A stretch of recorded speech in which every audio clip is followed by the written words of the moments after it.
ადამიანებს გონება მოცემული აქვს მათ შორის საკუთარი თავის მოტყუებისთვის, ასე ვთქვათ, ესეც, თანამედროვე ფსიქოლოგია ამას გვასწავლის, რომ ჩვენი ტვინი ძალიან კარგად ახერხებს ამას.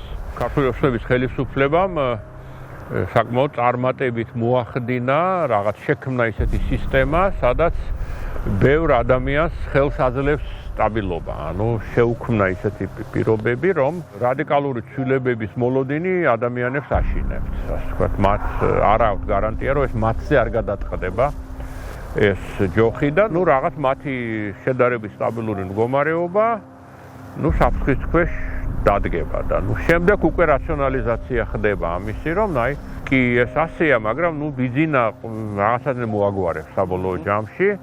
რაღაც მოელაპარაკება, კი ახლა რაღაც არ გამოდის, მაგრამ ეს იმის გამო თუ ამის გამო რაღაც დროებით ახსნას ყოველთვის მონახავ და რაღაც ეს ბევრი ადამიანი არის ამ თავის მოტყუების რეჟიმში.